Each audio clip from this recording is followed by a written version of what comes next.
其實我哋有時候做設計咧，就係反而係要做一啲嘢去教導一啲客人點樣去做一啲 storage， 即係唔係話我哋做得多 storage 就代表嗰樣嘢係好，反而係教導客人點樣去善用嗰啲 storage， 點樣去從一個空間感同埋 storage 去攞個平衡咯。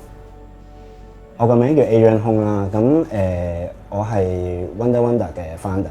咁 Wonder Wonder 咧係香港一間收入嘅設計公司。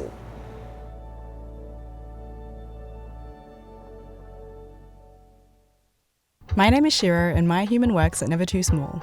Like other dogs in the studio, waiting for hours for our humans while they're working can be so boring. So we demand a better work environment for the dogs in the NTS studio.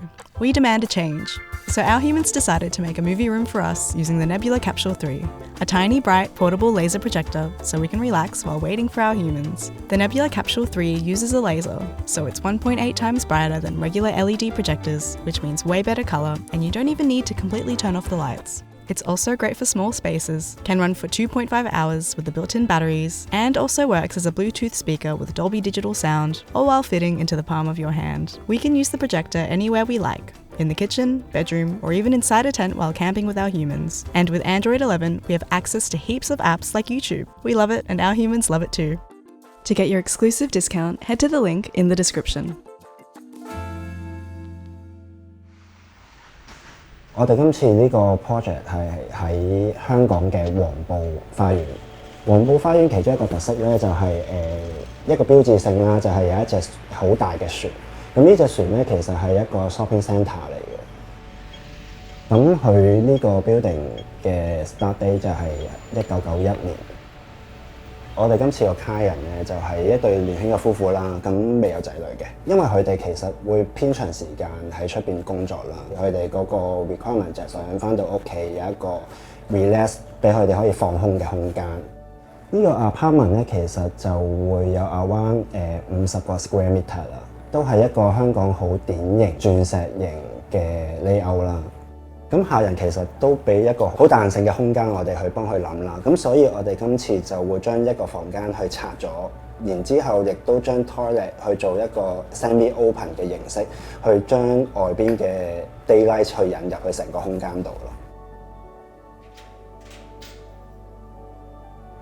如果當個客人啊每次一推門嘅時候啦，我哋就會做咗一個間隔，我哋嗰度咧都保留咗一個有 curve 嘅 opening 啦。咁客人一推門嘅時候咧，就可以直接望到個窗。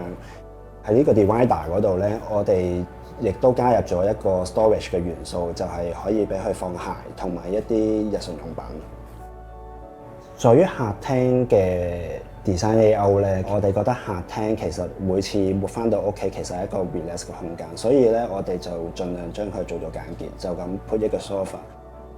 客人亦都會間唔中做一啲 workout 嘅，近呢個 window bay 嗰度咧，我哋就預留咗一個空間啦，咁佢哋就可以感受到陽光去做一啲 workout 咯。而 TV wall 嗰邊咧，我哋亦都做咗一個 TV bench 啦，可以俾客人坐喺度享受呢個陽光啦。而咧就可以去 hidden 一啲 router 啊，一啲正常可能遊戲機啊嗰啲就可以全部擺晒入去嗰個TV bench 嗰度咯。我哋今次亦都會考慮到咧，會做一啲 sit booth 啦 ，for 一個 dining area 嗰度，可以俾朋友去做一個聚餐啊，或者一個聚會咁樣咯。而喺呢個 sitting booth 嗰度咧，我哋亦都加入咗 storage 嘅元素啦。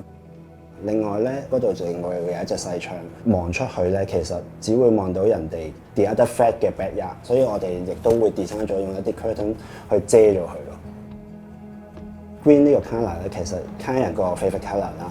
有時一啲深嘅顏色咧，反而會俾到客人係一啲柔和感咯，即係唔一定話永遠係深色就會做到一個好壓迫。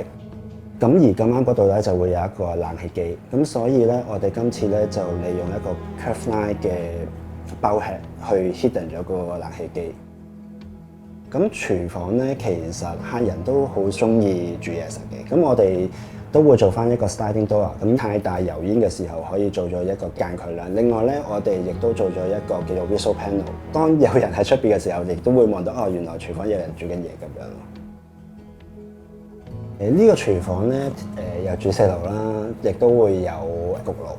我哋今次呢個廚房咧，亦都會 put 咗一個 washing machine 放咗入去。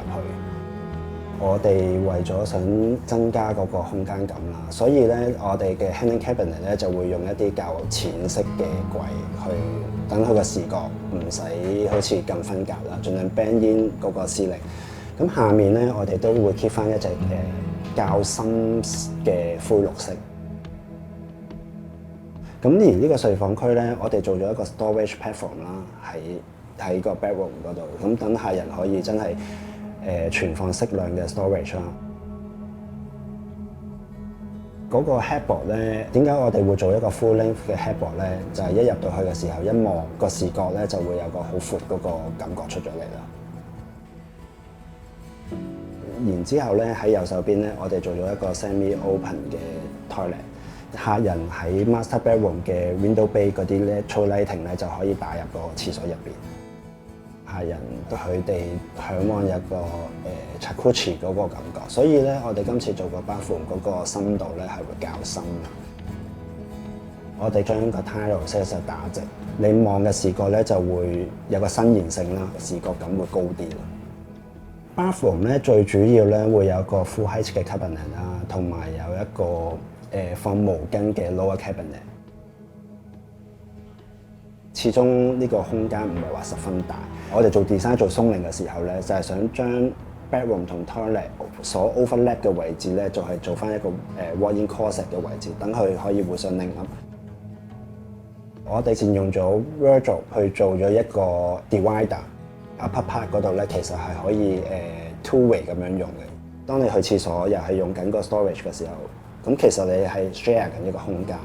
你而家係善用緊一個叫 combine 嘅 area 咯。全間屋啦，所有嘅built-in傢俬咧，我哋都會用同一個 veneer 啦，你會俾人個感覺就伸延性會高啲。咁其實我哋今次成間屋嘅 wall paint 咧，最 main 嘅 colour 咧係 beige colour， 即係做出嚟嗰個 feeling 會 warm 啲同埋 cosy 啲。